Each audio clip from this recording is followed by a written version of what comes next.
Olá pessoal, me chamo João Pedro, eu sou estudante de fonoaudiologia da Universidade Federal de Pernambuco e eu produzi esse trabalho junto com meus colegas Daniela Samara, Micaele Cristine, Maria Luísa, Mainara, Cristiane, Maria Clara, Tiffany Ellen, Wani Beatriz e também sob a orientação da professora Cláudia Marina. O título do trabalho é Oficina de Informação sobre Covid-19 na Atenção Primária à Saúde, relato de experiência de estudantes de fonoaudiologia, né? Focando na interface da fonoaudiologia com as outras áreas da saúde, que é um dos eixos do Congresso Brasileiro de Fono Translacional.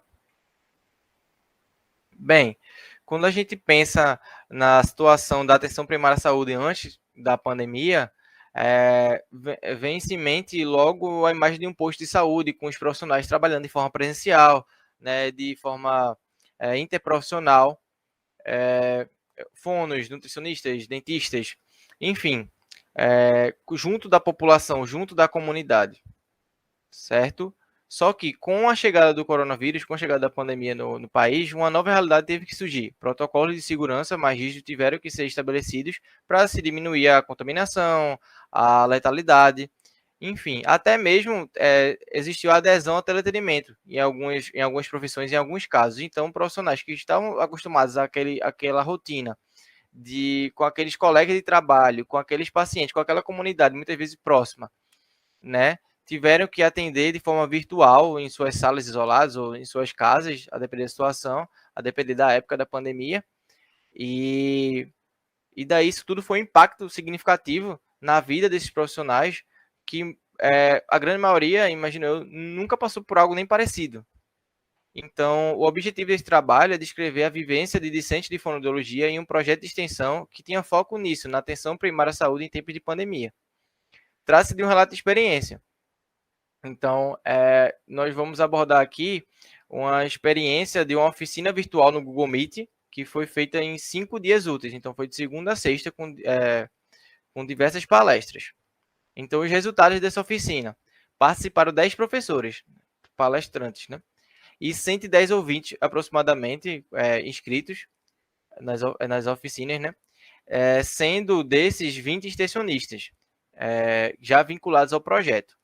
Então, os demais eram estudantes ou habilitados em saúde e até serviço social também, trazendo a perspectiva da assistência social na época da pandemia, além de agentes comunitários. Eram pessoas de diversos estados. Então, como era oficina virtual, cada um na sua casa poderia participar desse debate, desse diálogo, sem precisar se deslocar, né? Então, isso facilitou também a comunicação com pessoas de outros locais, que se essa oficina fosse de forma presencial, por questões financeiras, de distância, essas pessoas não poderiam participar. Então, foi um ponto positivo essa conversa intersetorial com pessoas de diversas realidades, de diversos locais do país. Enfim, os assuntos abordados foram vários, mas vale destacar a escassez de recursos. Então, muitos agentes comunitários trouxeram a perspectiva dos seus municípios, de muitas vezes cidades pequenas, que o número de máscaras entregues era muito pequeno em relação à demanda de trabalho. Então, essa falta de recursos, essa falta de amparo, foi algo muito debatido, entendeu? Também por outros profissionais, né? Mas principalmente a gente percebeu em quem estava em cidades menores e em quem estava em bairros que se via uma desigualdade social, né? Em relação ao aleitamento materno, foi uma palestra da nutrição, mas que isso tem totalmente relação com fono, na questão da amamentação do bebê. Então, foi dialogada a questão do medo da contaminação pelo leite, das fake news, né, que é uma coisa que tá presente no cotidiano da fonoaudiologia, da nutrição também e de outras profissões, é, como, por exemplo, também a síndrome pós-Covid. Os sintomas, as sequelas pós-Covid, que fazem parte da fono, como da fisioterapia, e teve essa conversa interprofissional também. O cuidado e o autocuidado trazido pela psicologia na perspectiva de como ficou o cuidado e a saúde mental dos pacientes, né, que isso tudo influencia no trabalho dos profissionais de saúde e o próprio autocuidado desses profissionais. De modo que, como ficou a saúde dos fonoaudiólogos na atenção primária na época da pandemia, entendeu? A alimentação também, falou-se muito da alimentação por fast food, né? Isso tudo impacta na rotina do trabalho. Muitas pessoas que tinham um hábito de alimentação saudável começaram a se alimentar por fast foods, né? O termo já diz comidas rápidas, enfim, a questão de trabalhar em casa, tudo isso foi dialogado, né, de uma forma interprofissional, entre outros assuntos também. Então, a conclusão é que a participação em oficinas com foco na intersetorialidade, além de contribuir na formação de alunos, é imprescindível para a continuidade da educação interprofissional, mesmo que seja pelo uso da tecnologia. Isso porque a pandemia perdura na sociedade e para uma constante melhoria na atenção primária nesse cenário, atualizações devem ser propagadas a fim de promover a saúde, especialmente da comunicação humana. Essas são nossas referências. E obrigado. Olá, pessoal. Meu nome é Rebeca e eu gostaria de compartilhar com vocês um pouco do meu trabalho, que tem por título Prazeres e Desafios de Acadêmicas durante o processo de monitoria em aquisição e avaliação da linguagem oral. É um relato da nossa experiência. Eu também tive a oportunidade de participar de outro trabalho, que ele vai explicar melhor como funcionou, como a gente fez durante esse processo, quais foram os métodos que a gente usou para fazer a monitoria, principalmente agora, durante a pandemia. Mas o meu é mais voltado para essa questão mesmo, você entender quais são os desafios, quais são os prazeres, vale a pena participar desse processo de monitoria? Então, a gente vai ver um pouco sobre isso. Falando de fonoaudiologia, a gente entende que é uma ciência que estuda a comunicação humana, e quando a gente fala da profissão, a gente tem que entender que, como muitas outras profissões, ela é repleta de especialidades. Então, o fonoaudiólogo, ele pode ter diversas especialidades, como linguagem, motricidade orofacial, voz, audição, entre outras coisas que ele pode se especializar e exercer voltado simplesmente para essa área. Quando a gente fala do fonoaudiólogo que vai trabalhar com a linguagem, é indispensável que ele compreenda de forma abrangente o padrão de normalidade e todas as etapas de aquisição de linguagem. Para ele poder compreender, essa criança está dentro de um padrão normal, existe alguma alteração, como eu posso ajustar, como a gente pode fazer. Então, é muito importante ele ter domínio a respeito disso, principalmente quando ele vai trabalhar especificamente com linguagem, ele precisa conhecer de olhos fechados essas áreas, né? Esses quesitos, essas etapas de aquisição da linguagem. Quando a gente fala de graduação, a gente entende que é um processo muito importante, principalmente para a formação profissional, é ali onde você vai adquirir o conhecimento profissional, você vai entender a sua profissão, como você vai trabalhar, mas é um percurso de tempo que você pode adquirir diversas experiências, além do conhecimento a respeito da profissão, você pode vivenciar diversas experiências, e uma dessas experiências que a gente pode vivenciar é a monitoria, é você ser monitor, que você só pode encontrar, você só pode participar dessa experiência quando você está na graduação, né? Então, o objetivo do nosso trabalho é justamente esse, focar nos prazeres e nos desafios que você encontra nessa experiência de ser monitor. Como é ser um monitor? Quais são os prazeres? Quais são os desafios? O estudo, ele aborda a nossa experiência acadêmica, né? Como eu já falei, nós somos do curso de Fonoaudiologia da Universidade de São Miguel. É um estudo descritivo, que vai relatar essa experiência nossa, como foi para a gente.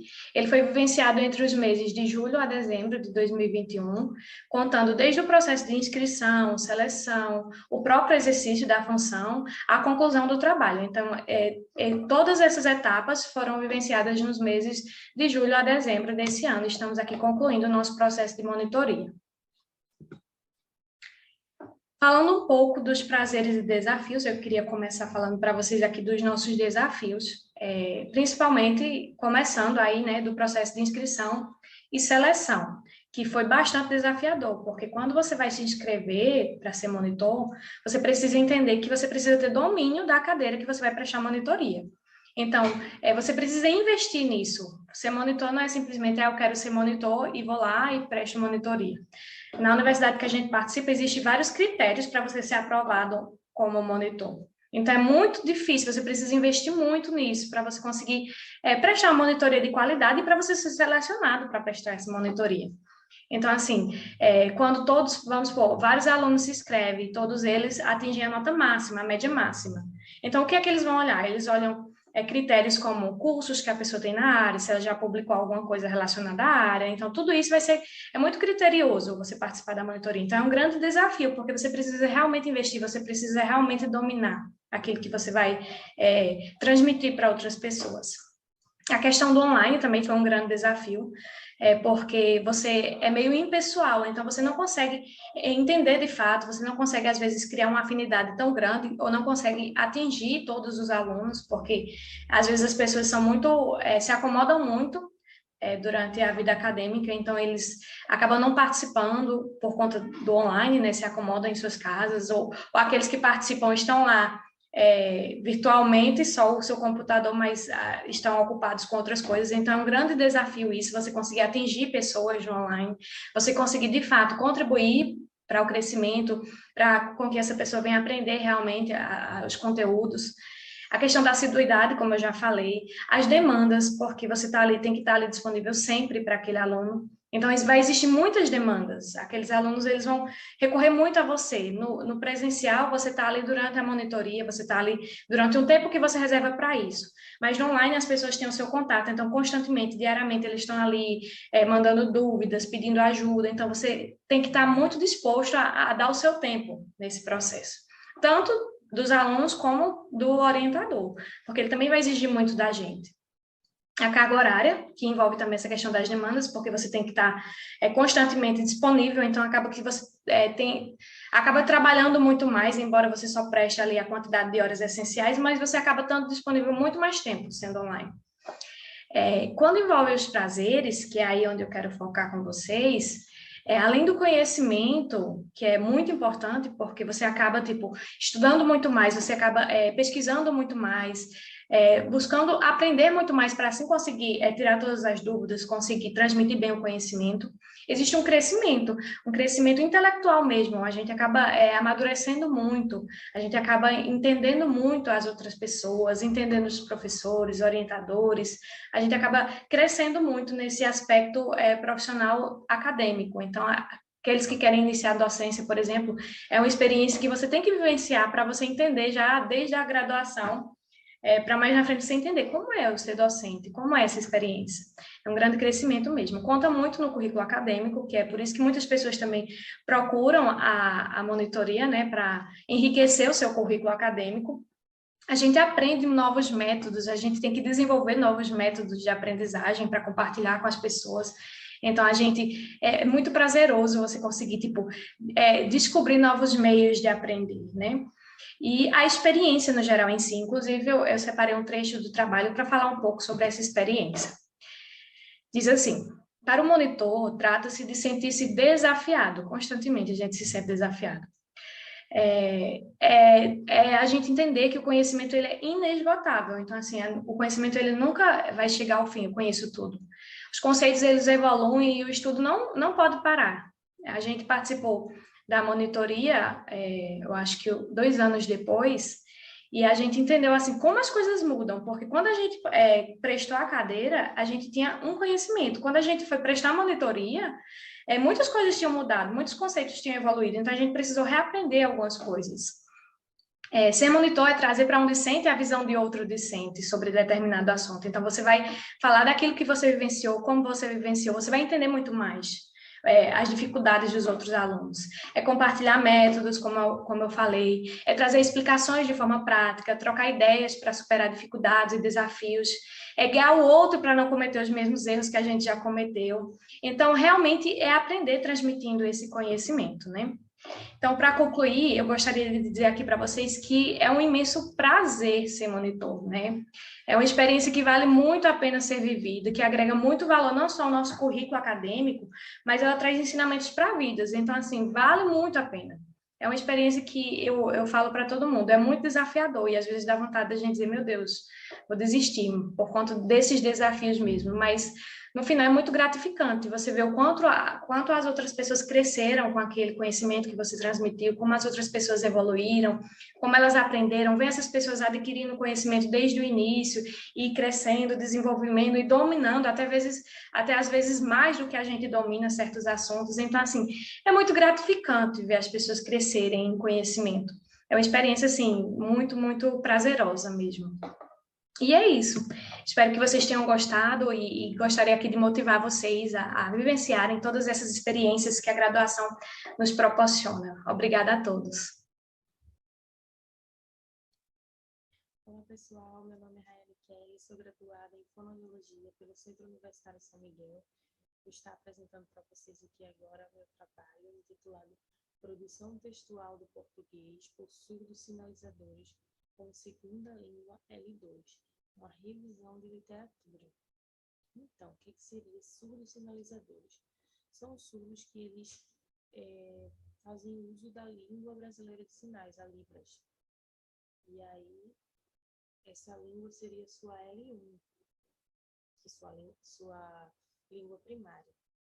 E aí é de grande importância que esses surdos, eles possam adquirir a L2, que seria o português escrito. Os surdos que fazem uso da língua brasileira de sinais, eles podem desenvolver muito bem a comunicação, eles podem ter uma base nessa língua muito boa e se comunicar muito bem. Mas seria de grande importância que eles também adquirissem o português escrito. E aí, a partir do momento que eles adquirem esse português escrito, essa passa a ser sua L2, a sua língua secundária.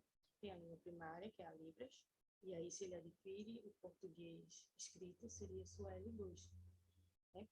E aí, essa língua escrita, essa linguagem escrita, é de extrema importância, não só para uma inclusão social, mas também para o desenvolvimento acadêmico do surdo. Então, é muito importante que ele também adquirisse esse tipo de linguagem. Mas aí tem um bem importante, porque diferente da gente, ouvinte, que a gente aprende a escrever, né, no caso, e a ler através da nossa audição, através da nossa visão, através da nossa fala, da fala do outro, né, e aí a gente vai desenvolvendo a nossa escrita. O surdo não. Ele vai desenvolver a escrita através da sua visão e também da sua língua primária. Ele vai pegar a base do que ele já tem, da Libras, e a partir daquela língua, ele vai desenvolver a escrita.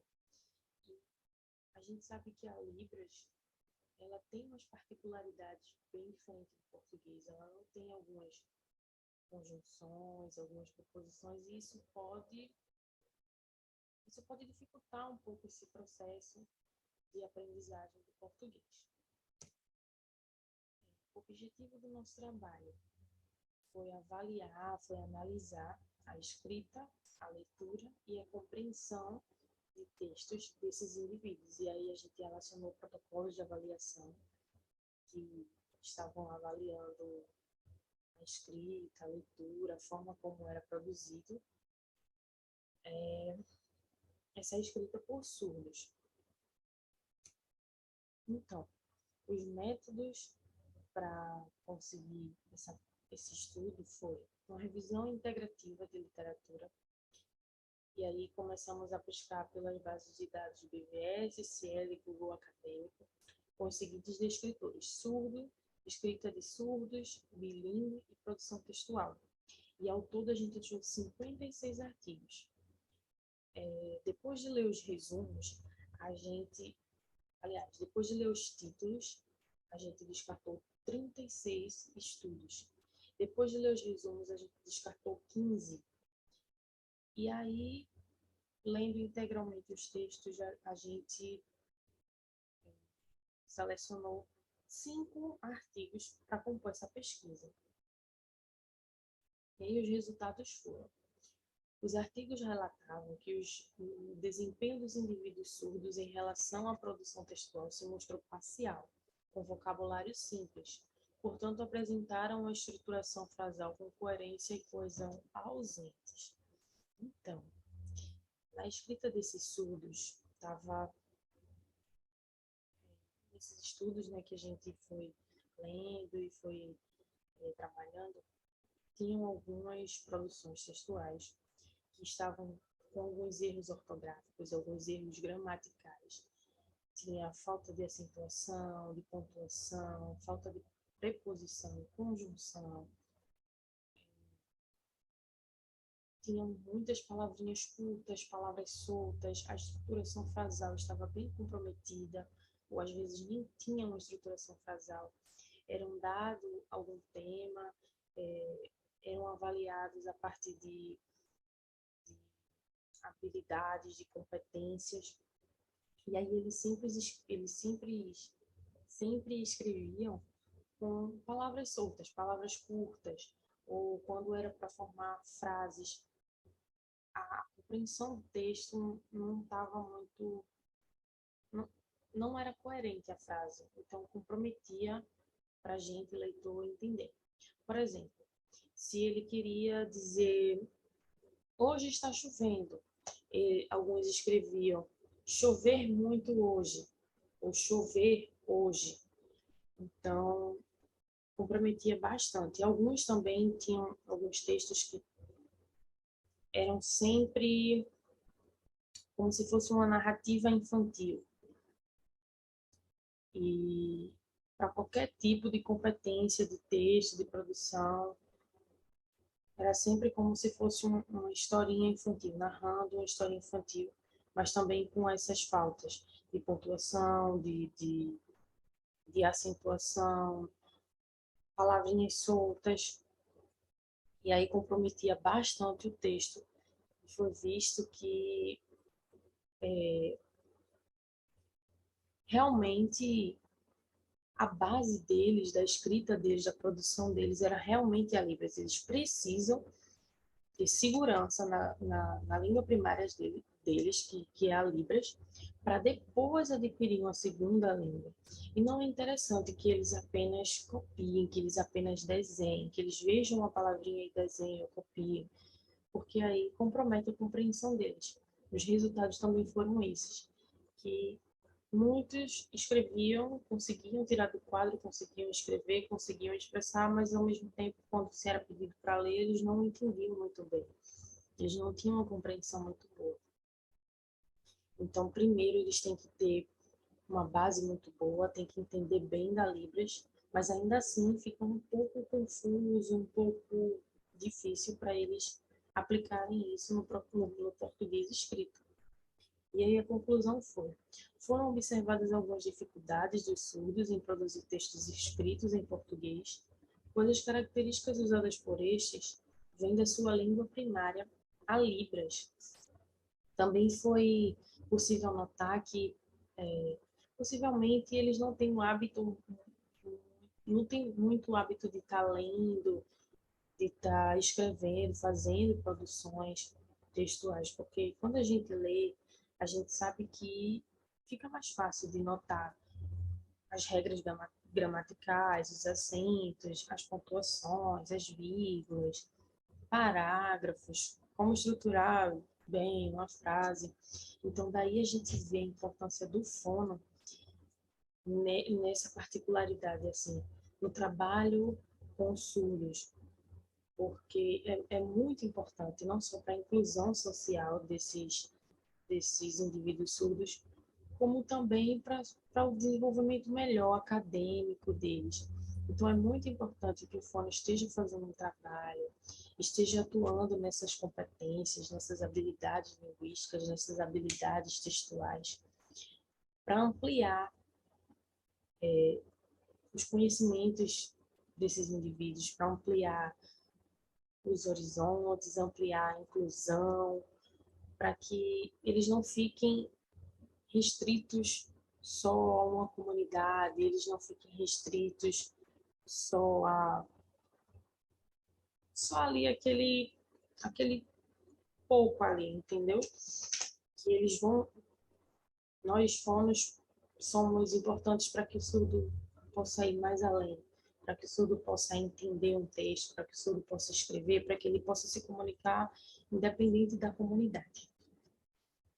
Eu agradeço a oportunidade e até a próxima. Olá, meu nome é Larissa. O meu trabalho é um relato de experiência que tem como título a monitoria acadêmica na disciplina de distúrbios da linguagem no adulto e no idoso. Os distúrbios fonológicos têm impacto direto sobre a vida dos indivíduos, interferindo de diversas formas e de graus variados na comunicação, deglutição, audição e equilíbrio. Entre os processos que se estabelecem entre as pessoas, possivelmente a comunicação é o mais importante. Seu desenvolvimento tem relação com as funções cognitivas. Para que a comunicação aconteça de forma funcional, a exigência da integridade dos mecanismos cerebrais para a linguagem, para que as áreas que mais se relacionam com as disfunções no período de envelhecimento são audiologia, disfagia, motricidade orofacial, voz e linguagem, e também os ramos de estudo da gerontologia. O objetivo. O presente estudo aborda um relato de experiência de uma acadêmica do curso de fonoaudiologia em relação à monitoria na disciplina de distúrbio da linguagem do adulto e do idoso. A metodologia. Trata-se de um estudo descritivo do tipo relato de experiência em monitoria de uma acadêmica do 6º período de fonoaudiologia da Unisão Miguel, Pernambuco. Ao longo do semestre de 2021.2, do mês de agosto ao mês de novembro, na disciplina de distúrbios da linguagem do adulto e do idoso. As informações escolhidas foram obtidas através de encontros de monitoria, baseada em revisar o conteúdo de aula, estudos dirigidos, além da utilização de materiais extras, com o objetivo de aprofundar os conhecimentos da disciplina e o acadêmico e do monitor, com o conteúdo repassado pela professora. Nos resultados, considerando a quantidade de informações que necessitam ser aprendidas pelos acadêmicos durante as aulas, pode-se dizer que a monitoria tornou-se um espaço a mais para aprendizado. A ligação do conteúdo com os estudos posteriormente vistos relacionado ao distúrbio da linguagem do adulto e do idoso favorece a percepção entre a importância desses estudos para todo o curso, além de ser de vital importância para a compreensão do quadro clínico apresentado pelo paciente, definindo uma terapêutica eficaz. As considerações finais. Participar do projeto de monitoria, colaborando em diversos aspectos, como a construção acadêmica do discente, pois a interação com os alunos e a professora, num ambiente de constante troca de saber e aprendizado. Além disso, nota-se a importância do profissional fonoaudiólogo para um envelhecer de forma saudável, humanizada e paliativa. As palavras-chave desse trabalho foram adulto, idoso, fonoaudiologia e linguagem. Obrigada.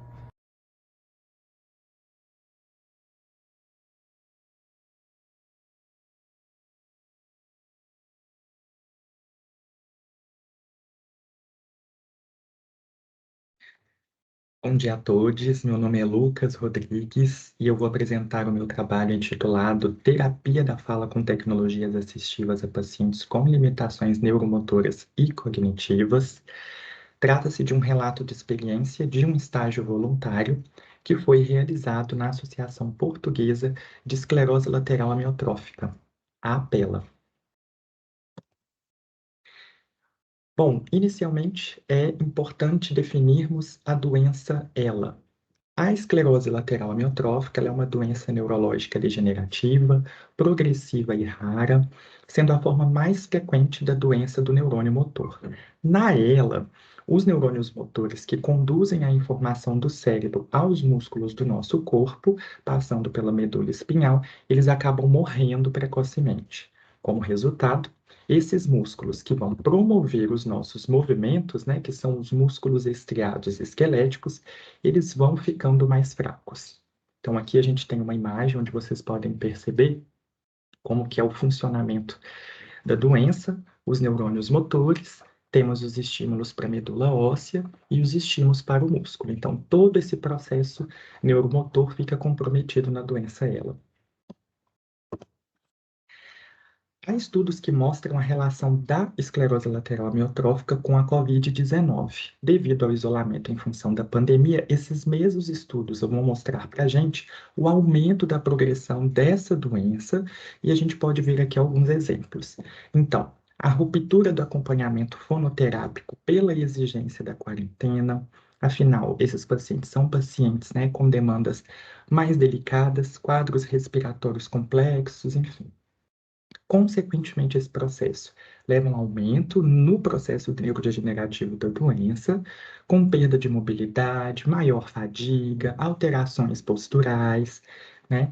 Os sintomas, de um modo geral, desses pacientes diagnosticados com ela, eles vão então ficar mais graves. E além disso, a gente também sabe que há impactos na comunicação, pois se nós temos ali um paciente em processo terapêutico, a gente consegue cuidar desses aspectos comunicativos, uma vez que esse paciente não consegue comparecer à consulta, há uma ruptura também desse cuidado com relação ao processo de comunicação do paciente. Bom, Portugal foi o primeiro país a alcançar mais de 80% da população vacinada contra a Covid-19. Isso acabou possibilitando o retorno, claro que dentro das medidas sanitárias, né, específicas, acabou possibilitando o retorno de muitas atividades. E uma delas foi o retorno da fonoterapia aos pacientes com esclerose lateral amiotrófica na tela. Em Portugal, o governo ele proporciona aos pacientes com a ELA, através de associações, como, por exemplo, essa associação onde eu fiz, né, o estágio voluntário, preços mais acessíveis às tecnologias assistivas, como o Wear with Flavor e o Grid 3. Esse primeiro recurso, ele é um aparelho que vai possibilitar aos pacientes que têm a disfagia saborearem novamente os alimentos. Então, um sachê, ele é misturado a um líquido aromatizado, cria-se uma espuma leve e arejada que vai se dissolver rapidamente na fase oral do paciente, e isso não vai causar para esse paciente nenhum tipo de risco de aspiração. Já o recurso Grid 3, ele é um software que vai proporcionar ao paciente com ela a comunicação através de uma aprendizagem muito interativa, né, com recursos visuais. E em termos de saúde pública, a ajuda do governo ela é muito imprescindível, porque o preço normal de um software como esse em Portugal, ele custa, em média, 500 euros. Mas com a ajuda desse governo a esses pacientes, os pacientes passam a custear apenas 180 euros. Então, é uma diferença significativa nos valores. Essas tecnologias vão possibilitar a esses pacientes diagnosticados com ela, sobretudo em um contexto pandêmico, né, o qual a gente está abordando aqui, uma melhor qualidade de vida. O nosso relato de experiência, ele acaba por trazer reflexões extremamente importantes, como, por exemplo, a questão das ações governamentais no tocante à valorização da ciência, as campanhas de vacinação.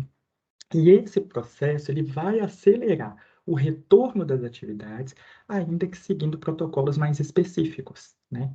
E o suporte do governo português na oferta desses recursos assistivos desempenha um papel singular e pode, né, sobremaneira, melhor assistir os pacientes nos aspectos de alimentação, de comunicação, que ficam, né, defasados diante da doença da esclerose lateral amiotrófica, que, como comprovado na literatura, podem ser ainda mais prejudicados diante da Covid-19. Então, aqui é realmente uma tentativa de contar um pouco para vocês sobre a vivência na Associação Portuguesa de Esclerose Lateral Amiotrófica, que fica localizada em Lisboa, e há também uma unidade na cidade de Porto, em Portugal. E ao mesmo tempo fazer esse paralelo, né? Como que as autoridades aqui, como a saúde aqui com relação a esses pacientes, ela é vista, né? Ela é tratada. No Brasil, a gente sabe que há uma questão de falta, né, de investimento na saúde pública, então pacientes com ela no Brasil não podem, infelizmente, contar com os mesmos recursos que os pacientes portugueses, né, diagnosticados com ela. E há também um processo aí contínuo, né, de desmonte na área da saúde, né, e na área da educação também. Então, isso prejudica outros setores muito fundamentais, né, que é o desenvolvimento da ciência, que é o desenvolvimento também de promoção aí de saúde, né, no caso das campanhas de vacinação. Enfim, então foi aqui realmente um movimento de tentar fazer esse paralelo e, ao mesmo tempo, apresentar a vocês como foi essa vivência, né, do outro lado aí, do oceano, com relação ao estágio, né, na Associação Portuguesa de Esclerose Lateral Amiotrófica. Embora eu tenha feito o estágio aqui em Lisboa, esse trabalho também contou com suporte com um grupo de pesquisa envolvendo alunos do curso de fonoaudiologia da Universidade Federal de Minas Gerais, os quais eu faço questão de mencionar aqui e agradecer pela parceria.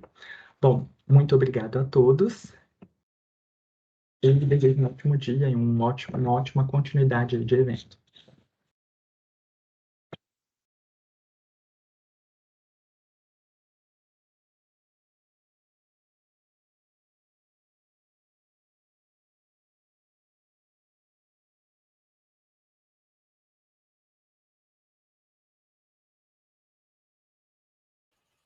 Olá, meu nome é Thalita Dias. Eu vou falar um pouquinho para vocês sobre o nosso trabalho. Eu espero que vocês gostem, tá certo? Bom, nosso trabalho, ele teve como título Alterações fonoaudiológicas em um paciente com afasia após a infecção pelo SARS-CoV-2, né? Foi um relato de experiência. Primeiro eu vou explicar um pouquinho para vocês sobre a afasia, né? O que é a afasia? A afasia é um transtorno adquirido da linguagem, ou seja, ela acontece em pessoas que já têm a linguagem instalada em seu cérebro, ou seja, elas compreendem muito bem, elas se expressam muito bem, ou seja, falam, escrevem, leem, e por algum motivo elas perdem essa capacidade, né? O que mais causa a afasia em alguém é o acidente vascular cerebral, né? Outras coisas também podem causar afasia, como infecções, traumas, porém, o que mais acomete a pessoa a um quadro de afasia é o AVC, infelizmente, né? E a gente trouxe para o cenário que estamos vivendo atualmente, né? Que com essa pandemia, né? Com esse vírus circulando. Por quê?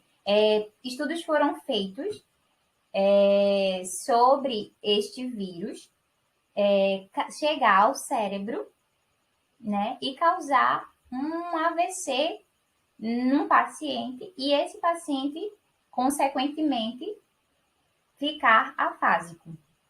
A gente sabe que todos os vírus podem causar coágulos, né? E se o coágulo chegar ao cérebro, como formado, como acontece o AVC, né? Se um coágulo ou uma placa de aterosclerose chegar ao cérebro, interrompe esse fluxo sanguíneo e aí uma área do cérebrozinha pode ser afetada. Se for o hemisfério esquerdo, que é o responsável pela nossa linguagem, né? Nossa comunicação, então o paciente pode ficar afásico. Então, o que foi interessante é que todos os vírus podem causar coágulos. O importante deste vírus, da Covid-19, é o exagero de coágulos que ele causa, mesmo em pacientes que já tenham tomado, que em seu tratamento estejam tomando, ou tinham tomado, anticoagulantes. E então surgiram casos de pessoas jovens, sem comorbidade, que depois da infecção pela Covid-19 tiveram um AVC e, consequentemente, ficaram afásicos, né? E então surgiu na nossa clínica escola um paciente que ele estava num quadro de afasia depois de ter tido um AVC e relatou que foi infeccionado pelo vírus, pela Covid, né, antes de ter o AVC. E então, o objetivo do nosso trabalho foi justamente relatar a nossa experiência com esse paciente, né? As evoluções que ele teve, né? As alterações que ele apresentou no início e como ele ficou após a intervenção fonoaudiológica, né? Nossos objetivos realmente foram esses: relatar o atendimento fonoaudiológico, as evoluções do quadro clínico, né? Primeiro descrever as alterações, depois relatar as evoluções e mostrar a importância do atendimento fonoaudiológico para esses pacientes afásicos. Porque o fonoaudiólogo, ele vai justamente trazer essa qualidade de vida para esses pacientes. Vai reabilitá-lo, né? Vai trabalhar a escrita, né? A coordenação motora fina, a apraxia, né? Leitura, a fala, não é? Toda essa reabilitação o fonoaudiólogo vai trabalhar. Então, nosso objetivo, o objetivo da gente no nosso trabalho foi justamente esse, né? Falar as alterações dele, relatar o que ele nos passou e mostrar as evoluções depois do tratamento. Então, ele foi orientado, né? Foi falado a ele assinou os termos na clínica escola, sabendo que ia ser atendido por fonoaudiólogos em formação, né, mas que seria supervisionado por um fonoaudiólogo já responsável. Ele assinou os termos, tudo certinho, termos de compromisso, foi explicado para ele todo o procedimento, né, de faltas, de quantos minutos tinha o atendimento, que era de 30 a 40, e todo esse processo foi passado para ele. Então, o nosso paciente, ele era do sexo masculino, tem 48 anos, ou seja, relativamente jovem, né? E foi diagnosticado com afasia transcortical motora. Esta afasia, esse tipo de afasia, ele afeta a linguagem do paciente, né? A escrita, a leitura em voz alta, a fala. E a demanda desse paciente, o que ele mais queria era voltar a ler e a escrever. Então, toda a intervenção foi voltada, mais óbvio, foi um global, mas foi voltada para essa demanda que ele tinha, que ele queria voltar a ler e escrever como era antes. E então, foi trabalhado todo o processo com ele, foi feito trabalhos de apraxia fina, leitura, música, tudo o que foi necessário para que ele tivesse uma evolução. E o interessante é que esse paciente, ele interagia muito bem, né, nas terapias, e também ele fazia tudo à risca. O que era pedido para ele fazer, ele fazia. E a evolução desse paciente foi maravilhosa. Tanto que no início ele apresentava anomias, parafasias, tinha todo essa dificuldade. E no final, ele foi visível a melhora dele, né? Desses aspectos dele. Capacidade compreensiva também, né? Apraxia fina e a diminuição dessas anomias, né? Anomias e parafasias demonstradas no início da avaliação dele. Então, isso foi de real importância, assim, para ele, porque ele percebeu, né, a melhora dele, e para nós, né, que pudemos participar dessa evolução, dessa melhora dele. E queríamos destacar a importância da diligência do paciente, né? Ou seja, do empenho dele em participar, em fazer, em querer melhorar, e também dos atos do fonoaudiólogo, né?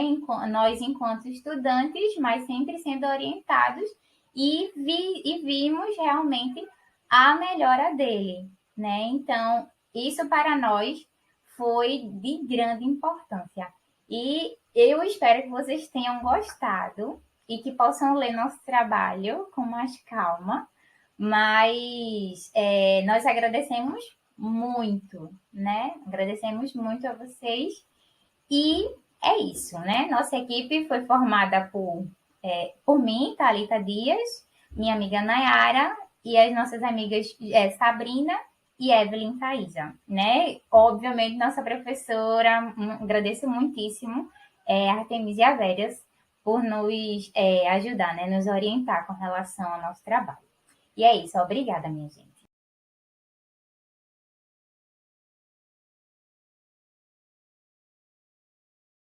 Olá, eu sou Vanessa Silva Dantas, sou estudante do 2º ano de Fonoaudiologia na Universidade Federal de Sergipe, Campus Lagarto.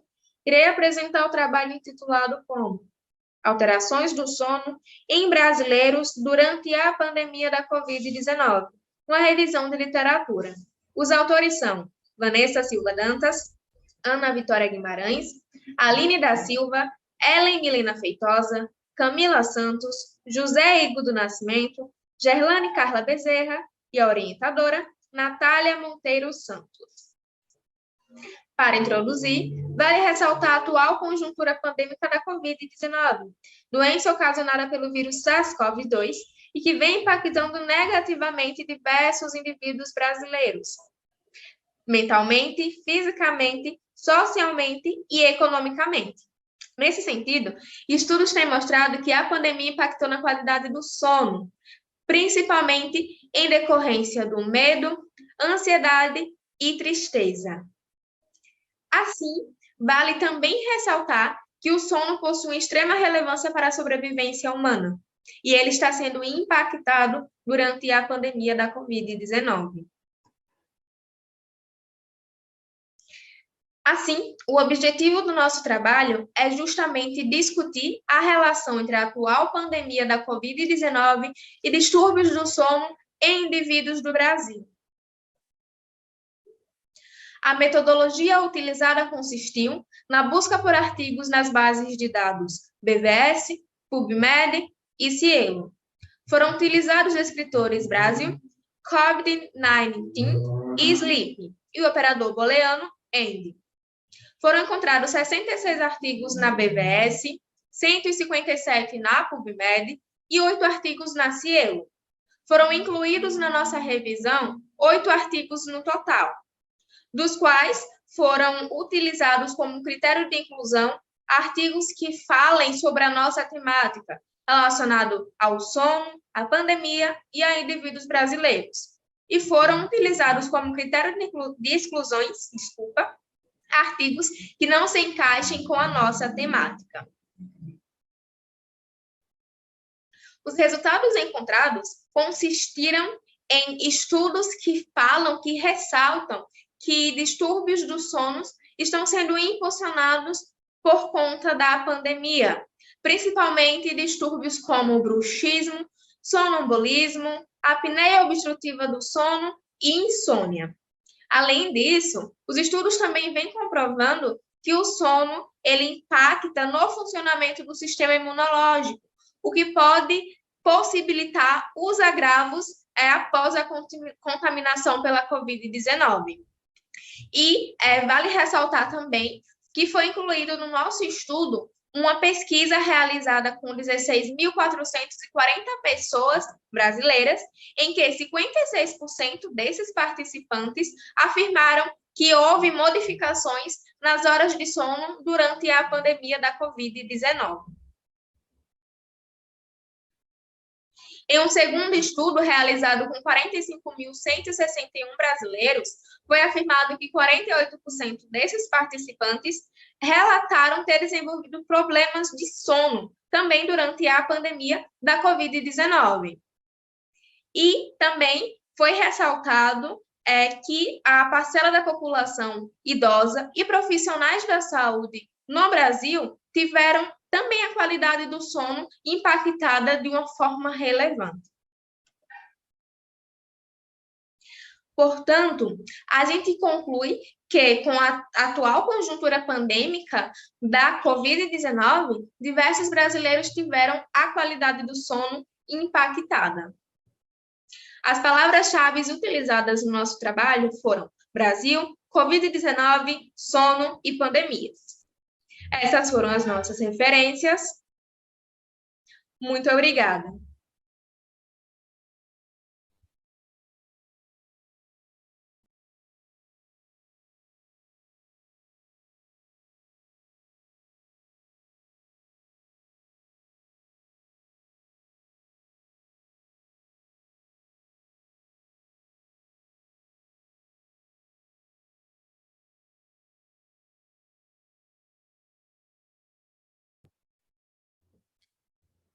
Olá, pessoal, tudo bem? Meu nome é Rayane Kelly, sou graduada em Fonoaudiologia pelo Centro Universitário São Miguel.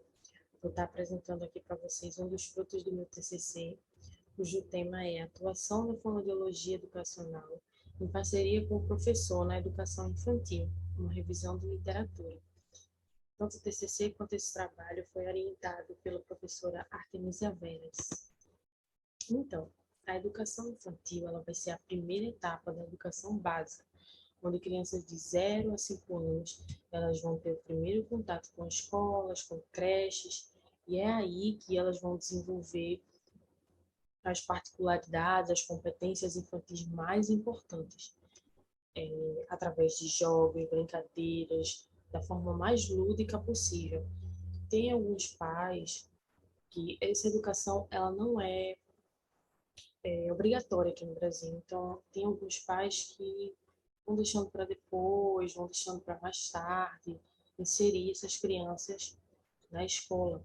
Mas, nesses estudos, a gente vê que é bem importante a interação social, as competências que vão ser trabalhadas a partir da educação infantil, vai garantir o aprimoramento de uma interação social, de uma evolução das habilidades dessa criança, vai garantir também a autonomia dessa criança, né?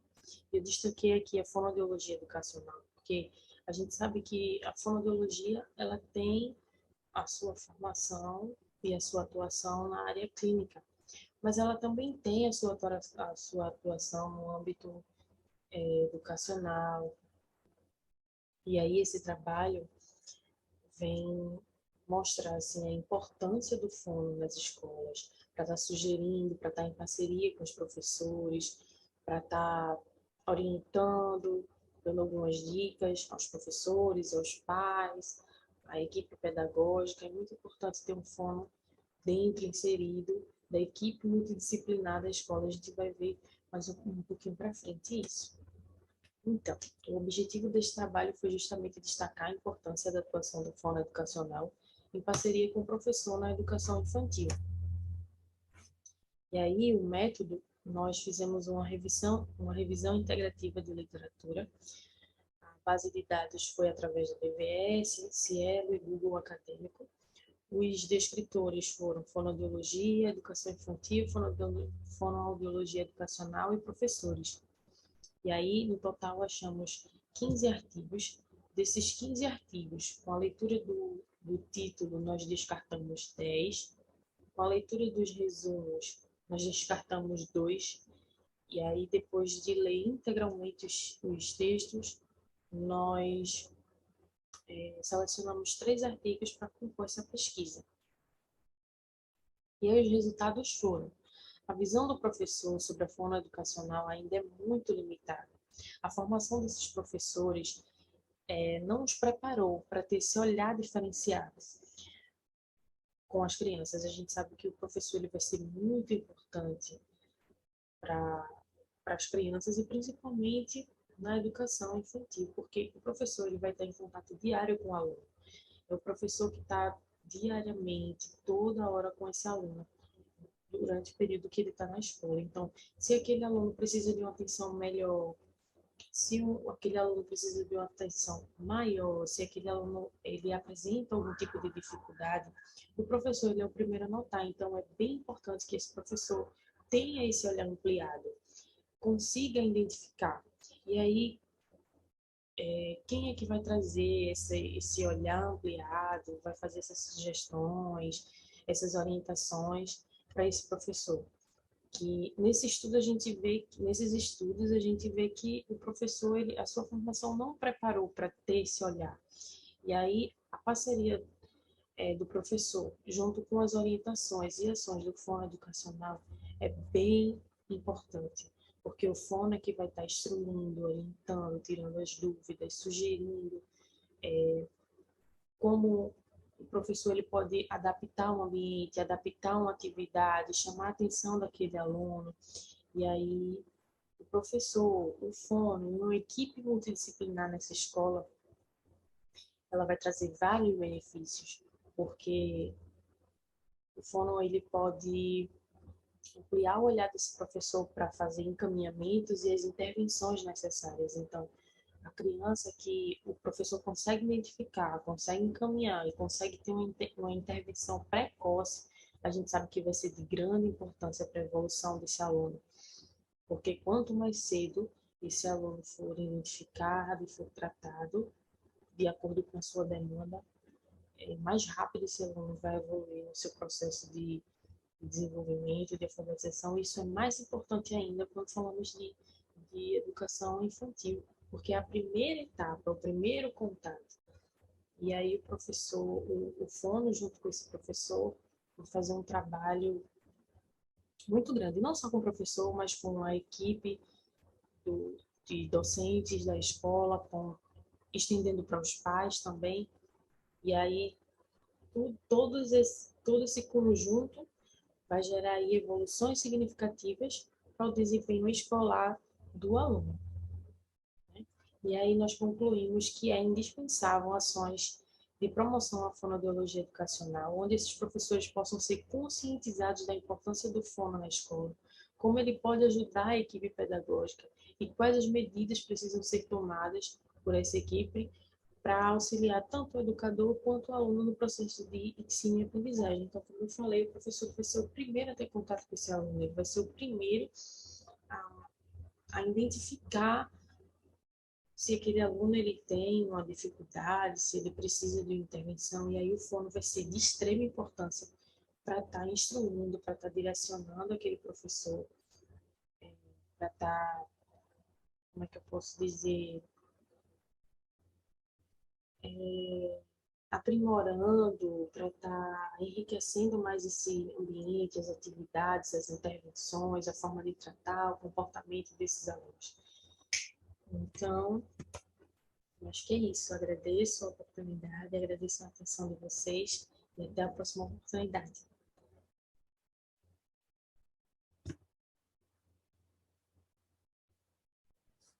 Olá, meu nome é Isabelle, eu sou estudante do 6º período do curso de Fonoaudiologia da Universidade de Sorocaba e vou apresentar o trabalho titulado O uso de fones de ouvido nas atividades remotas, desenvolvido junto à professora doutora Patrícia Fernandes Rodrigues.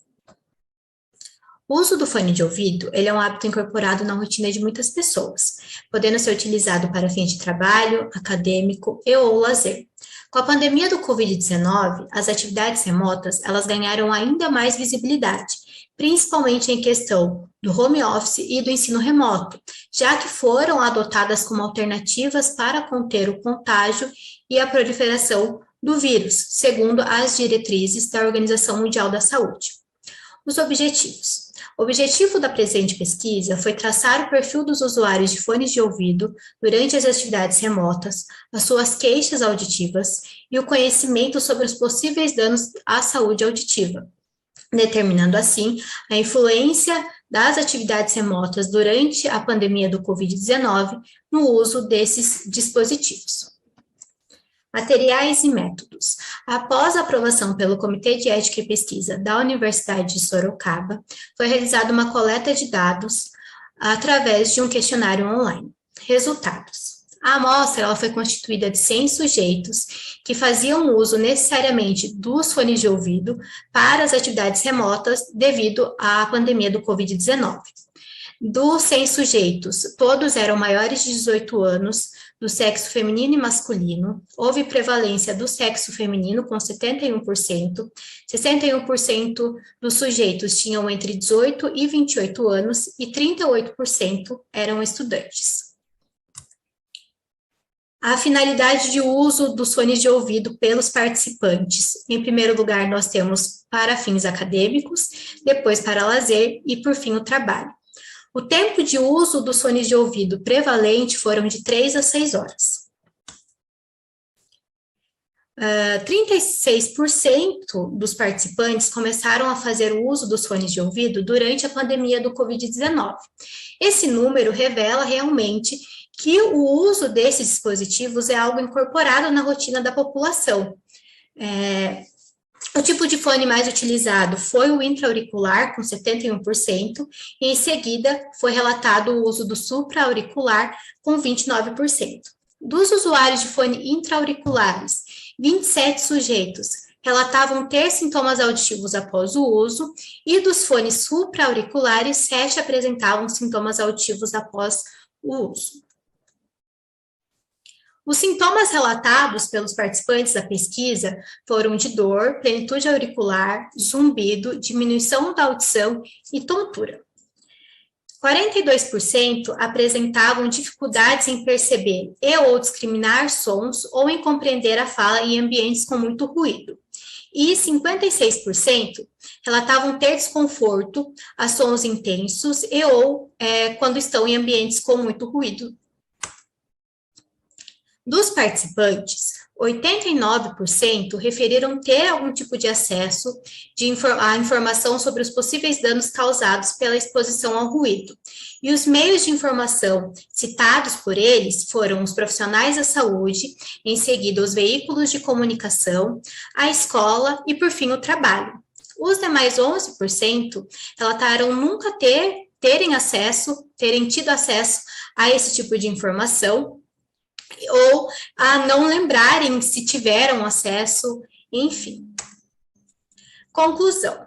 Ocorreu predomínio dos usuários com ocupação principal como estudantes e a falta do conhecimento dos mesmos sobre os possíveis danos causados pela exposição ao ruído. Por isso, torna-se necessário o desenvolvimento de ações educativas voltadas para a promoção à saúde auditiva dentro do ambiente escolar, tanto para os professores como para os estudantes, enfatizando a promoção à saúde auditiva, a orientação sobre os possíveis danos auditivos causados pelo uso inadequado e abusivo dos fones de ouvido, como escolhê-los de forma correta e os cuidados com os mesmos, a questão de armazenagem, de limpeza, visando tanto um bem-estar individual como coletivo, melhorando assim a qualidade de vida dessa população.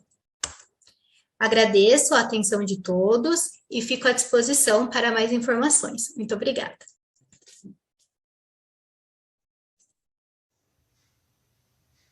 Oi, pessoal. Meu nome é Daniele, sou estudante de fonoaudiologia da Uni São Miguel e vou apresentar um trabalho com o tema Covid-19 e seu agravamento ao quadro de síndrome da apneia obstrutiva do sono, uma revisão de literatura.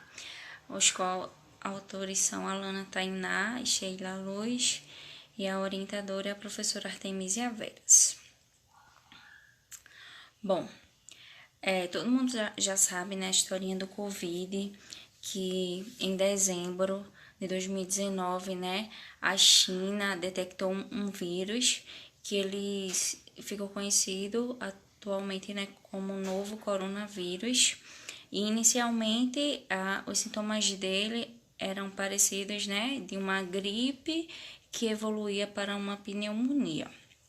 Só que daí muitas pessoas morreram, né, por causa disso, e muitas pessoas até hoje têm sequela. E um dado na literatura bem importante, através dessa revisão que a gente conseguiu identificar, é que 15% dos pacientes com Covid, eles necessitam de internação, que necessitaram, né, de internação, ou que necessitam de internação, evoluirão para o estado crítico, né, com insuficiência respiratória, exposto a alto risco de ventilação mecânica invasiva prolongada.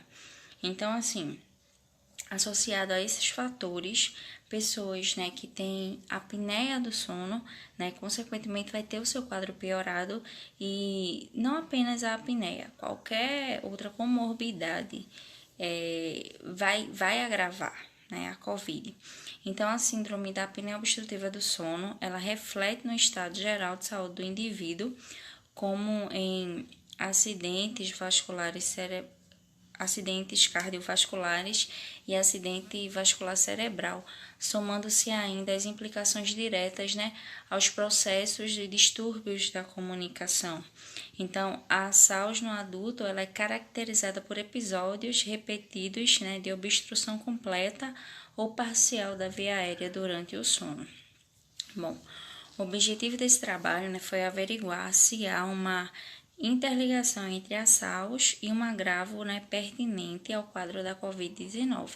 Então, foi uma revisão de literatura e a pesquisa foi realizada por meio das principais bases de dados, como a BVS e a ICELO, e foram utilizados descritores apneia, né, END, COVID, utilizamos o operador booleano END.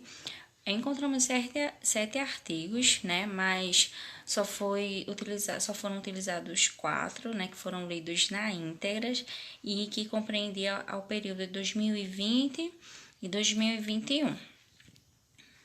Bom, o que a gente conseguiu encontrar, né, em comum nesses artigos é que comorbidades como diabetes, obesidade, doenças cardiovasculares e função pulmonar deficiente, além de outros distúrbios respiratórios graves para a COVID-19, a SARS, né, é de fato um potencial agravante se associado à idade avançada e às causas supracitadas.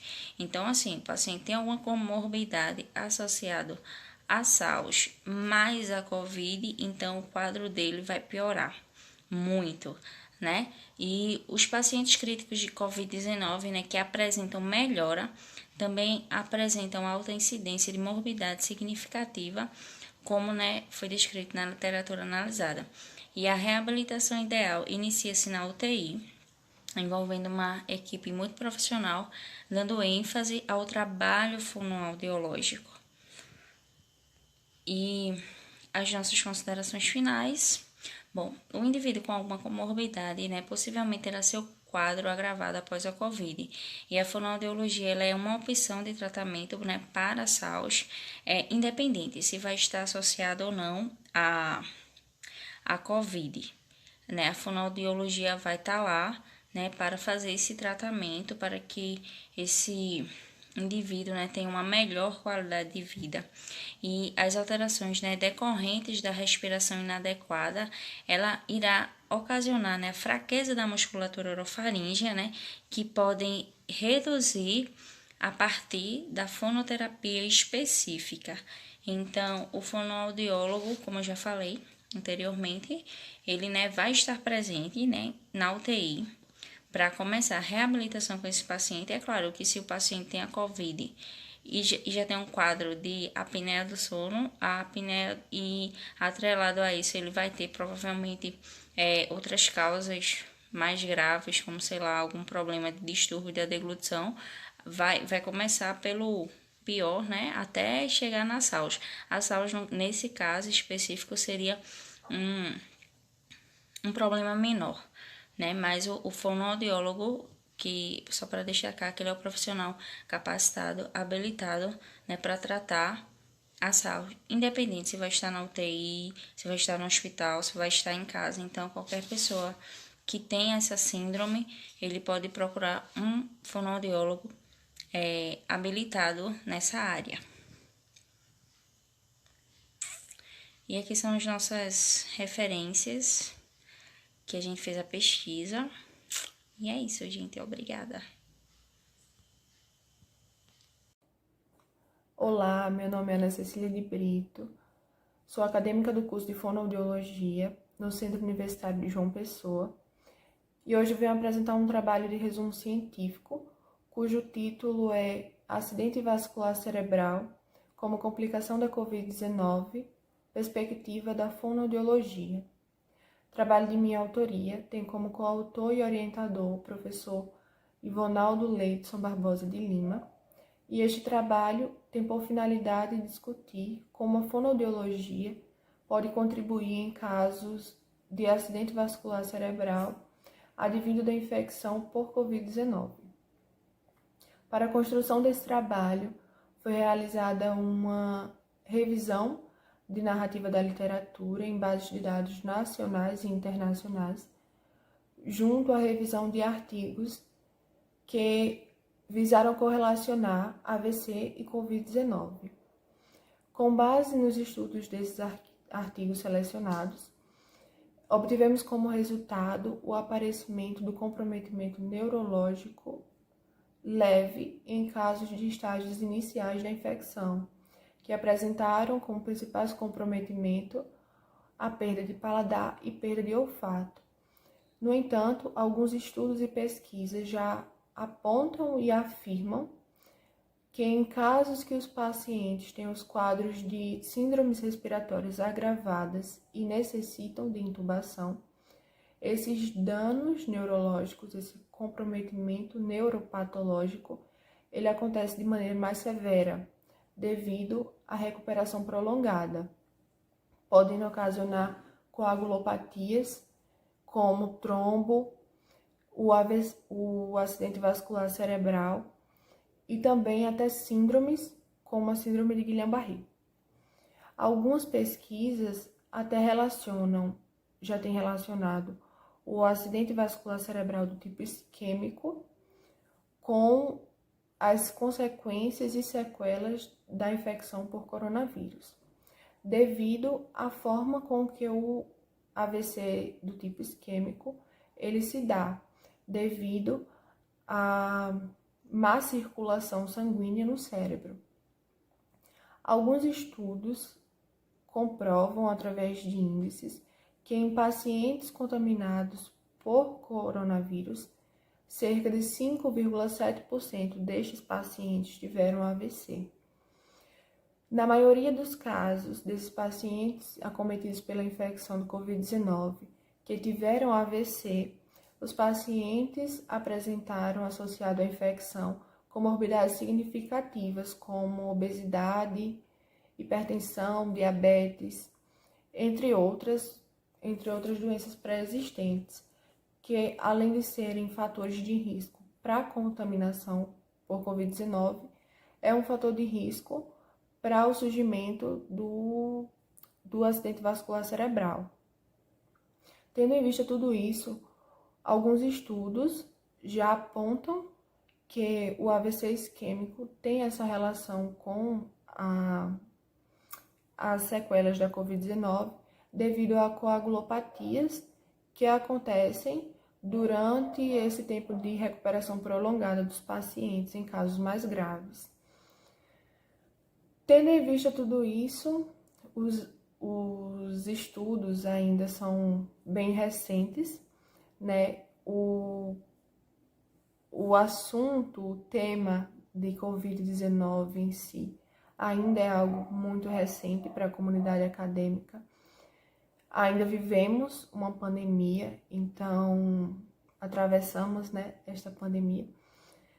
Então é importante que todo esse relato de caso, toda essa incidência, essa crescente no índice, seja sim um objeto de estudo para nós enquanto estudantes de área de saúde, não só na área de fonoaudiologia, mas também outras áreas de saúde, que a comunidade acadêmica, nós enquanto estudantes ou profissionais, que nós busquemos nos especializar, que nós busquemos nos aprofundar e buscar não só pesquisas nem relatos de casos, mas também nos aprofundarmos em práticas terapêuticas para que nós possamos otimizar e viabilizar esse prognóstico e tratamento dos pacientes acometidos pela Covid-19.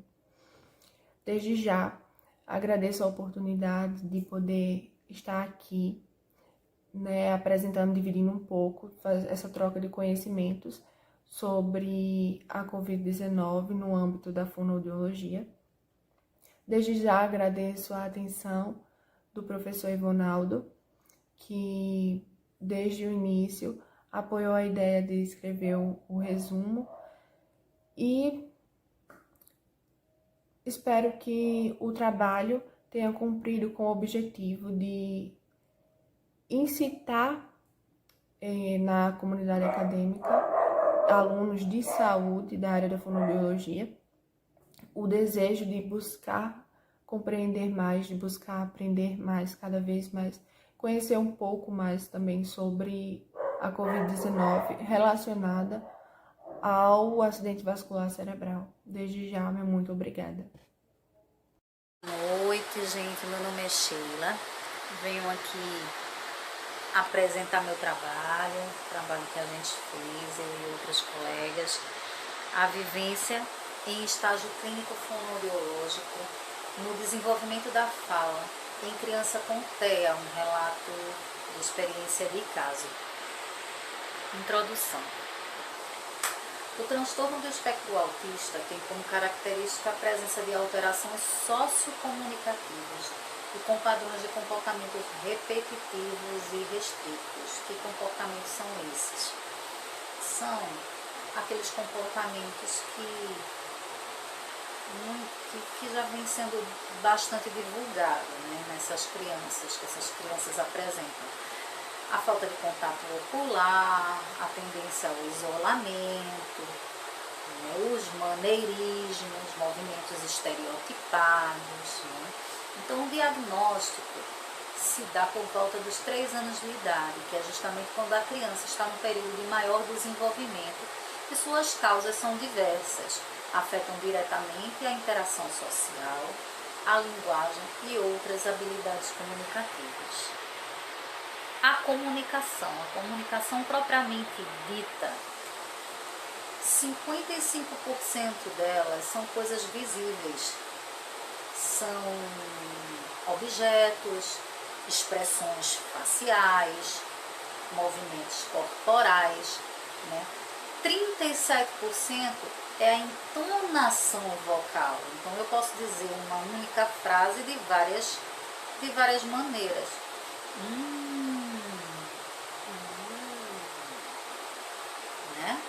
Então, eu não preciso propriamente falar, Então, 8% apenas dessa comunicação é que são palavras mesmo, palavras faladas, expressas, como a gente diz, Então, a justificativa desse trabalho se deu no curto espaço de tempo em que a criança em questão evoluiu, adquirindo linguagem expressiva satisfatória. Essa criança que a gente está falando aqui, nesse relato do caso, ela entrou na clínica escola somente com apontamentos aleatórios, ela não falava nada, e choros, quando ela não era atendida, quando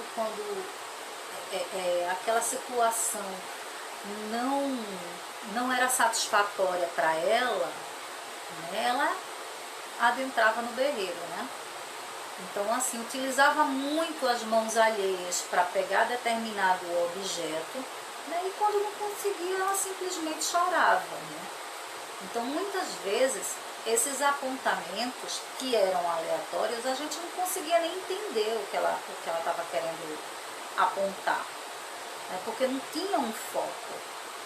Então, 10 meses, em 10 meses, lembrando que teve a pandemia, nesse período, eu venho falar do período que foi 2020.2, 2021.1. Então, dentro desse período da pandemia, como teve compromisso familiar, essa criança evoluiu consideravelmente, Então, uma outra justificativa foi a criação de um novo profissional clínico humanizado que oferecia uma interação social adaptada ao seu cliente, né? Então, a gente precisa entender que cada criança é única, cada criança ela tem suas forças, suas fraquezas, seus históricos familiares, né? Isso precisa ser observado e levado em consideração. Então, objetivou-se. As terapias focaram no desenvolvimento da comunicação e principalmente na linguagem oral expressiva, sendo estimulada especificamente através de vários aspectos a fim de se torná-la habituais. Então, a gente foi desenvolvendo o cognitivo, né, a interação social, a comunicação social, para poder adentrar na linguagem expressiva, né, e vários outros aspectos, né, a consciência fonológica através do visual, do ponto e modo articulatório, um ponto e modo articulatório, né. Então, a metodologia. Estudo descritivo, né, tipo relato de caso, onde a amostra foi retirada do estágio, né, o estágio supervisionado obrigatório em Clínica 1 e 2 entre os semestres 2020.2 e 2021.1 do curso de Fonoaudiologia da Uni São Miguel. Para isso foi realizada a ficha cadastral, né, as assinaturas do termo de compromisso e consentimento livre e esclarecido. Vale salientar que esse consentimento livre e esclarecido foi para uma criança menor de idade, né? Então, juntamente foi feito a anamnese para colher informações relevantes sobre essa cliente, né? E a partir daí foi realizados os protocolos, né? Diante dessa situação que foi colhida depois da anamnese, foi realizado o protocolo de avaliação de linguagem oral e compreensiva e o protocolo de comportamento comunicativo, né, o OCC. Daí, a comunicação alternativa, né? O que é isso? O que a gente fala, né, o que seria isso? Né? Uma série de atributos metodológicos, né? Então, vários artigos produzidos a partir de 1980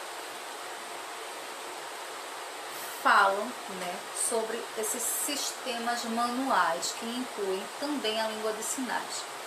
São empregados para a comunicação.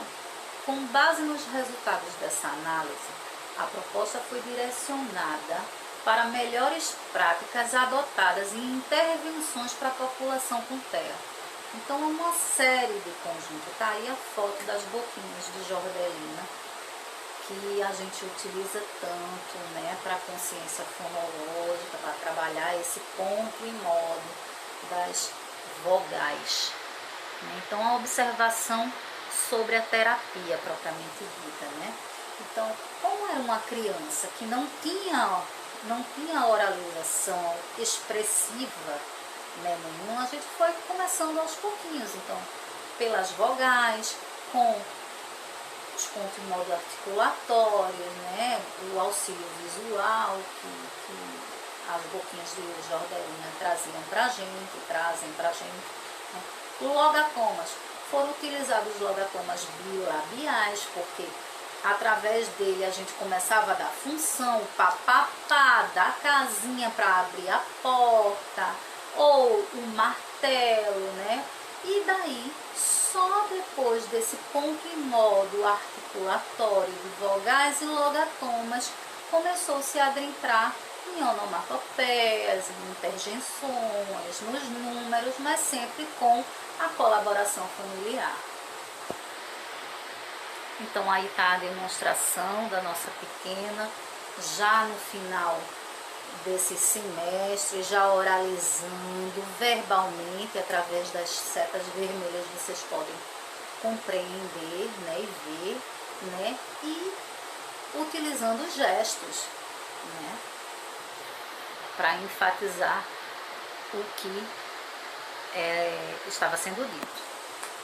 Então, a conclusão. Concluiu-se que a eficácia dessa experiência, né, em fonoaudiologia clínica, empregada rapidamente, acelerou o desenvolvimento expressivo dessa criança, promovendo as habilidades comunicacionais, trabalhando sempre de forma lúdica, né? Toda criança gosta de fazer o que ela gosta, né? Então a gente capta isso aí.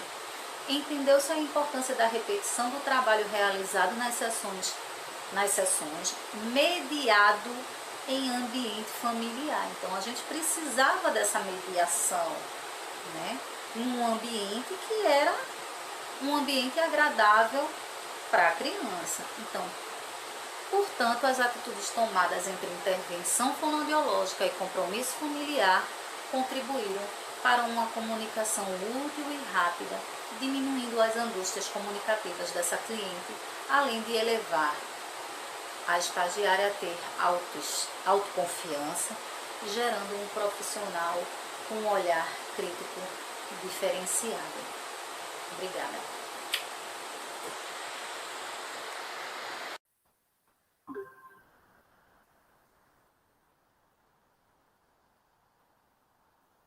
Respiração e voz ao usar máscara devido à Covid-19. Lilian de Souza Melo, Luiz Augusta Rosa Rossi Barbosa. Devido ao coronavírus causador da Covid-19, o uso de máscaras faciais tornou-se um acessório indispensável e tem mostrado efetivo contra a transmissão da doença, segundo diretrizes de prevenção liberadas pela Organização Mundial de Saúde, OMS. Contudo, as máscaras dificultam a comunicação, pois, além de cobrir as expressões faciais, abafam sons, dificultando a inteligibilidade da fala. O objetivo deste presente estudo foi verificar se o uso da máscara pelos fonoaudiólogos tem ocasionado algum desconforto na respiração e na voz ao realizar atendimentos presenciais.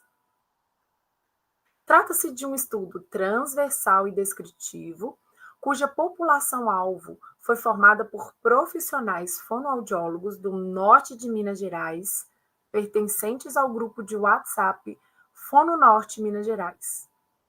A coleta de dados ocorreu por meio de um formulário online da plataforma Google Formulários. O projeto foi aprovado sob o parecer número 4.215.748 das Faculdades Unidas do Norte de Minas. O questionário continha perguntas sociodemográficas ocupacionais, como sexo, idade, tempo de profissão, área de atuação, tipo de atendimento, se o uso da máscara altera a respiração e se percebe algum problema vocal e qual seria este problema relatado. Responderam ao questionário 76 fonoaudiólogos, sendo 89,5% do sexo feminino, com média de idade de 34,5 anos. Desvio padrão de 7 anos e 5 meses, mínimo de 22 e máximo de 51 anos. 46,5% com mais de 10 anos de profissão. Quanto às áreas de atuação, as mais prevalentes foram linguagem, com 56,6%, motricidade orofacial, 48,7%, audiologia, 43,4%, voz, 43,4% e disfagia, 36,8%. 52,6% vem realizando atendimentos presenciais e 38,2% de forma híbrida. 71,1% responderam que o uso da máscara durante a pandemia altera a respiração, tem sentido fadiga, falta de ar, dor de cabeça e tontura. 30,3% têm observado problema vocal. E os sinais e sintomas mais prevalentes são esforço vocal, fadiga vocal e rouquidão. Estudo realizado no Chile verificou prevalência de problemas vocais em 26,2% dos profissionais da área da saúde, incluindo enfermeiros, técnicos de enfermagem, médicos, fisioterapeutas e fonoaudiólogos. As afirmativas "fico sem voz durante a jornada de trabalho" e "me esforço mais para falar" tiveram as maiores pontuações, podendo ser consequências do uso constante das máscaras que geram uma atenuação do som da voz. Concluiu-se que os profissionais fonoaudiólogos participantes do presente estudo relataram sintomas respiratórios e vocais devido ao uso de máscara durante os atendimentos. Estas são as referências utilizadas nesta apresentação do trabalho. Agradecemos pela atenção. Gente, meu nome é Sheila, venho aqui falar da aplicação da chamadinha musical no desenvolvimento da comunicação de uma criança com transtorno do espectro autista, um relato de experiência, uma experiência que eu tive ao longo do estágio supervisionado em fonoaudiologia, clínica 1 e 2 da Uni São Miguel. Estou aqui procurando a câmera. Pronto. Agora. Mais uma vez, boa noite. Então, vamos lá para a introdução. Crianças com TEA, elas são conhecidas por terem características comportamentais persistentes que dificultam a comunicação e a interação social. Que características são essas? Geralmente, crianças com TEA, elas tendem ao isolamento, elas não mantêm um contato ocular estabelecido, e isso dificulta nessa socialização, né, nessa interação social. A chamadinha musical que eu estou falando aqui, ela foi utilizada no início das atividades terapêuticas e reforçava o estado concreto de quem sou eu e de quem é aquele que se fala. Então, será que essa criança ela tem noção de quem é ela no mundo? Né? E quem é aquele? Então, quem é você? Qual é o seu nome? Preciso saber. Seu nome é? Então, o objetivo desse trabalho, né, é relatar a experiência vivenciada por mim, acadêmica de fonoaudiologia da São Miguel, durante o estágio supervisionado em clínica 1 e 2, com enfoque em descrever os fatores observados na terapia fonoaudiológica com a aplicação dessa dinâmica da chamadinha musical. Quando eu falo de chamadinha musical, eu estou falando daquela chamada, né, que a gente fazia no ensino fundamental, no ensino médio, onde a gente levantava a mão de fulano, presente, ciclano, presente. Só que a gente nós não somos crianças autistas, né? Então, essa chamada musical, ela ajuda bastante nesse reconhecimento do sociável, de quem sou eu e de quem é o outro de que está se falando. Então, a metodologia e materiais aplicados, né? Trata-se de um estudo descritivo, tipo relato de experiência dessa acadêmica aqui no 4º ano de fonoaudiologia ao longo desse estágio. O trabalho ele descreve a experiência vivenciada com uma criança com TEA,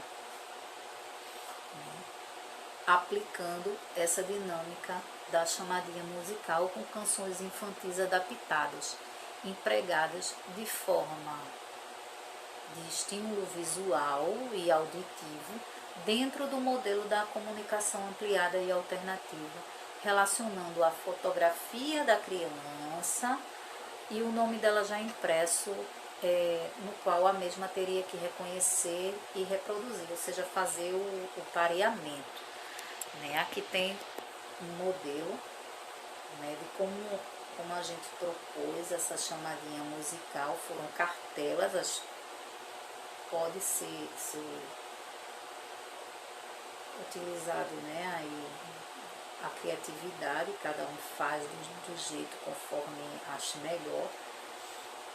Eu coloquei a minha fotografia para me identificar, o meu nome, e utilizei o velcro para ser feito o pareamento nominal. Então, esse nome aqui se refere à tia Sheila, né? Claro que o dela era com a fotografia dela e o nome dela. Lembrando, a gente não está alfabetizando nem letrando criança, tá? A gente está só fazendo com que ela reconheça, se auto-reconheça e reconheça o outro. Isso é uma forma de comunicação alternativa. Então, o resultado desse trabalho, né, na chamadinha musical de acolhimento, as canções eram adaptadas à criança e somente depois se dava continuidade aos outros objetivos propostos. Por quê? Porque dava uma noção de tempo e espaço a ela, né? Então, elas eram sempre feitas no começo do atendimento, ou seja, a acolhia. Então, estabelecendo assim a rotina padrão necessária durante o processo terapêutico e que geralmente as crianças autistas precisam, né, dessa rotina. E vale salientar, quando eu não fazia, ela sentia falta e do jeitinho dela, ela pedia para que fosse feito. Então já era uma comunicação, já era uma socialização, né? Geralmente a criança em questão se mostrava acolhida, envolvida, e conseguia interagir. Trabalhou-se tempo de espera com isso, né? Porque como era repetido, tinha que fazer o meu e tinha que fazer o dela, ela precisava esperar. E a gente trocava isso, né? Ora eu começava com a minha cartela, ora com a dela, para que houvesse essa troca de turno, né? Para que houvesse essa troca de turno. Então, trabalhou-se tempo de espera, o reconhecimento de quem sou eu e de quem é o outro, além de ajustar interesses didáticos, como apraxias motoras. Ou seja, nesse caso dessa criança, a gente aqui estava trabalhando apraxia motora fina, mas também trabalhava a grossa. Isso se eu colocasse as cartelas num outro local, fazendo com que ela saísse do local em que ela estava para poder pegar a cartela referente ao seu nome. Então, a gente também estava trabalhando a apraxia grossa, né? As fotografias das cartelas atrelavam o nome da criança e da estagiária com letra bastão, no qual ela deveria captar a sua fotografia e reproduzir o seu nome, conforme sua habilidade. Por quê? Porque conforme sua habilidade, porque ela não era letrada. Então, se fosse uma criança letrada, a gente poderia simplesmente dar um bastão, uma caneta bastão, para que ela reproduzisse seu nome conforme fosse, né? Concluindo, as chamadinhas musicais ajudaram na comunicação social, seja ela oral ou alternativa. Né? Oral por quê? Porque ela começou daí a falar, a reproduzir a canção, pelo menos o término da canção, ela começou a reproduzir, né? Ela começou a chamar meu nome a partir daí, né? Então, fortaleceu assim o acesso simbólico e lógico, beneficiou a cliente no relato de suas dificuldades. Então, nota-se O terapeuta envolvido nunca deve forçar a resposta da criança, mas deixar com que ela perceba que consegue fazer sozinha, né? Ciente de que pode solicitar ajuda quando preciso for e assim estabelecer confiança em si mesma, a reciprocidade, além de construir relações sociáveis. A experiência aqui relatada evidenciou a aplicação da chamadinha musical de forma super positiva, pois reforçou a socialização e a autonomia da criança, contribuindo na construção das diferenças entre as pessoas, aperfeiçoou o simbolismo no aula abstrato, além de desenvolver a sua comunicação. Eu espero que tenha me fazido entender. Obrigada.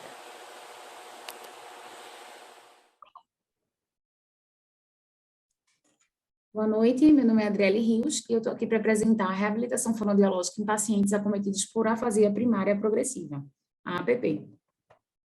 Então, a gente inicia o trabalho explicando o que é a afasia, que nada mais é do que um comprometimento ocasionado por um dano cerebral, tendo uma das causas mais comuns o AVC, mas também podendo ser acometido por um tumor ou uma doença, qualquer coisa do gênero, tá? E o que é que traz essa afasia? A afasia, ela tira essa capacidade da pessoa de se expressar e de compreender a linguagem, tanto escrita como falada. E aí a gente vai para o ponto principal desse trabalho, que é a afasia progressiva primária, a APP, né? Que nada mais é do que uma síndrome progressiva, certo? Sem cura. E ela acontece devido às atrofias corticais cerebrais progressivas de natureza neurodegenerativa. Geralmente confunde-se muito com doença de Alzheimer, tá? Mas não é uma doença de Alzheimer propriamente dita, né? Algumas outras doenças que podem também ter relação é a doença de Pick, né? Juntamente com a de Alzheimer. E dentro dessa afasia progressiva primária, nós temos alguns sintomas bem marcantes, né? Que é a logotopênica, que é a dificuldade de acessar a memória dos sons, tá? Ela não é fluente, tá? E tem a anomia, são sintomas bem presentes dentro dessa afasia progressiva, tá?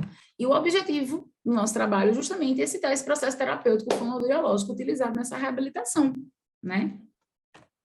Nossa metodologia consistiu em artigos que falassem a respeito dessa terapia, né? E procuramos dentro das plataformas da Medline, da Cielo. E os resultados, certo? É que nós encontramos menções sobre essas estratégias de controle e ritmo de fala, como a principal estratégia para o tratamento desse tipo de afasia, abordando apenas alguns exercícios terapêuticos. Então, subtende-se que as abordagens feitas nos outros tipos de afasia também são utilizadas dentro dessa, né? E concluímos que existe essa carência mesmo desse aprofundamento dentro desses trabalhos terapêuticos, dentro dessa demanda terapêutica fonoaudiológica, né? Em relação a paciente, linguagem, cognição, né? Uma melhoria, uma qualidade de vida dentro dessa afasia, né? E do paciente terapeuta, né? Com um foco na qualidade de atendimento. Porque se a gente não tem esse conhecimento tão amplo, tão vasto, acaba que fica uma terapia um pouco vaga, né? Fazendo uso realmente de algumas estratégias que tentem conciliar, né? Correlacionar com o problema daquele paciente, né? E, então, fica aberto aí para quem quiser trazer, se aprofundar, trazer mais coisas a respeito da afasia progressiva primária, já que, tendo em vista que não é uma afasia tão constante, né? Tão comum dentro do quadro de afasias, né? E é isso. Muito obrigada. Então, esse é o trabalho que criado com EDPM, desenvolvimento de aplicativo de reforço e distinção em coronavírus. Nessa parte introdutória, nós vamos caracterizar essa disfunção como articular e muscular, sendo esta última a mais constante e tornou-se Reclamação frequente de incômodo no âmbito da saúde, justamente por se tratar de uma parte bem funcional do corpo humano que é incumbida por algumas funções, como fala, deglutição e mastigação. E essa correlação entre as irregularidades da ATM e sintomas auditivos é uma área de estudo da fonoaudiologia de grande relevância para a saúde e bem-estar do sujeito, bem como para a sua manutenção e comorbidade quanto às suas funcionalidades. As funções, elas necessitam de equilíbrio anatômico dessa articulação para que elas possam atuar de maneira própria e adequada. O objetivo desse trabalho foi a criação de um software gratuito e destinado à sua aplicabilidade no ramo da saúde para auxiliar no diagnóstico e análise de pacientes com indícios de DTM. Esse aplicativo ele passou pelo processo de avaliação quanto às suas funções, sendo avaliado por fonoaudiólogos e especialistas. Na metodologia, nós vamos citar como esse aplicativo ele foi desenvolvido, quais foram essas etapas. Trata-se de um estudo metodológico para o desenvolvimento de uma ferramenta tecnológica em saúde, dividida em duas etapas. Na primeira etapa, foi realizado o aprofundamento teórico na temática da DTM, levando em consideração alguns pontos relevantes quanto ao assunto e a identificação na literatura brasileira, com critério de inclusão dos 10 últimos anos. Na etapa 2, houve a identificação do instrumento padrão e outro para o rastreio de sinais e sintomas da DTM. Então, foi realizada a escolha de instrumento adaptado para a construção desse aplicativo. Na etapa 3, houve a construção do layout da versão teste do aplicativo, que foi o Android Studio, que é gratuito e é usado para programas de aplicativo via web. Na etapa 4, foi realizada a análise da usabilidade da versão teste por especialistas. Então, eles testaram e depois realizaram uma amostra de pesquisa de satisfação. Nos resultados, nós temos aí exposto 3 telas, que é a tela inicial, a tela de cadastro e a tela de perguntas. E esse estudo ele foi direcionado não apenas para um aprofundamento teórico, mas para rastrear a possível DTM.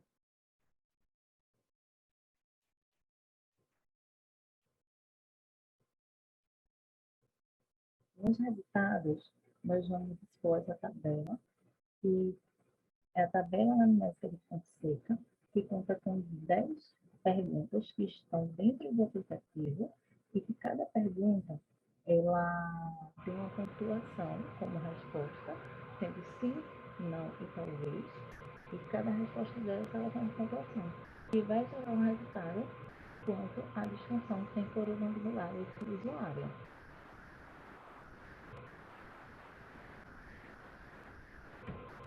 Essa tabela de resultados, esses gráficos, eles nos mostram o retorno que os especialistas nos deram quanto ao aplicativo, quanto ao uso do aplicativo. Nessa primeira figura, podemos ver a resposta dos fonoaudiólogos quanto ao atendimento de casos de DTM. Na segunda, a satisfação dos participantes sobre o score do instrumento. E na terceira, a avaliação a respeito das funcionalidades do aplicativo quanto à detecção de casos de DTM.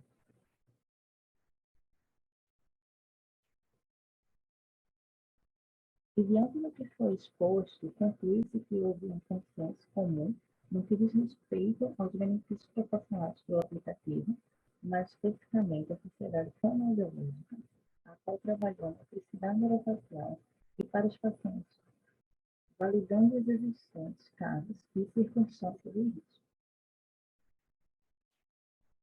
Quanto à usabilidade do aplicativo, Ainda que obtido um resultado satisfatório, foi sugerido também realizar alguns ajustes nas futuras versões. Para os demais fins, o software ele foi tido como satisfatório para a realização e identificação de pacientes com sinais e sintomas de VT não.